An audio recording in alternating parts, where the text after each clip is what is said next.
Now, what is the impact of a credit rating downgrade? The initial fear that people had, which has fortunately been diffused somewhat in the last month, is that, while this junk status will lead to massive sales of South African government bonds, which will lead to a collapse in the rand, a rise in domestic interest rates, and that would mean massive decline in consumption and investment. The second negative is that because government is now forced to borrow money at higher interest rates, that will mean it has to spend more paying interest on its government debt, and there will be then less available to spend on everything else, crowding out its ability to spend on infrastructure and social development. Now, neither of those two factors has yet been particularly material. Yes, the rand has fallen by 2% since Pravin was recalled. 2%. That's not going to cause huge inflation. And next week we've got a monetary policy committee meeting. There's no way the Reserve Bank's going to raise interest rates because inflationary pressures are actually declining. So we haven't had the worst case scenario of a collapse in the rand that would cause our interest rates to soar and economic growth to decline. Thus far, those aspects have not really had a hugely negative impact on the economy. But there are two other factors that are of concern.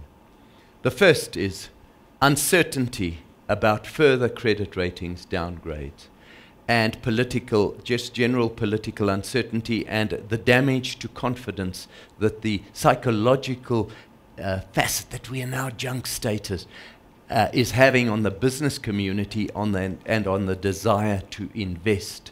Yes, junk status, we are at already on our foreign currency debt, but our local currency debt, according to Standard & Poor's, is still at BBB-, which is investment grade. In the case of Fitch, both foreign currency and local currency debt has been downgraded to junk status, whereas in S&P's case, only foreign currency debt has been done. And in Moody's case, we're still 2 notches above junk status, and Moody's have said they're going to tell us what they're going to do. And if you look at the terminology they say so on I think it was the 4th of April, within 30 days to 90 days we will inform you what's going to happen. So by the beginning of July, we'll know what Moody's will have done. The fact is that if Moody's downgrade us by 1 notch, we will still be investment grade according to what Moody's says. Now, why this is so important is because the really important ones that most in foreign investors focus on are Standard & Poor's and Moody's. And in particular, a very important issue is that South African government bonds form part of what is known as the World Government Bond Index of Citigroup. And in fact, there are some other bond indices, but the Citigroup one is the most important. And I think we account for 12% of the bonds within that index. And the stipulation is that if we get downgraded on local currency debt by both Standard & Poor's and Moody's, then we will have to drop out of that index, and that would force holders of tracker funds invested in that index to sell out of South African government bonds, and the amount that could be lost or flowing out of the country is in the region of $10 billion or 135 billion rand. That is huge, and that would cause the rand to tumble.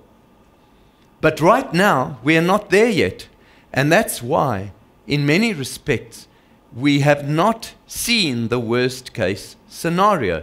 On the contrary, what I showed you was that the rand has only fallen 2%. Long-term interest rates have in fact increased by, hardly increased since all these events. So we haven't seen the worst case scenario. But if this were to materialize and S&P were to indeed downgrade our local currency debt to junk and Moody's were to do so, then we'd fall out of the World Government Bond Index, and then you could see a massive sell-off in the rand. There's one important caveat that I haven't mentioned. Why is this so important? Also is because 90% of South African government bonds held by foreign investors are in local currency debt. Only 10% were in foreign currency debt, and that is why the impact of the initial downgrade to junk status from a technical point of view did not cause a huge outflow of funds from our bond market.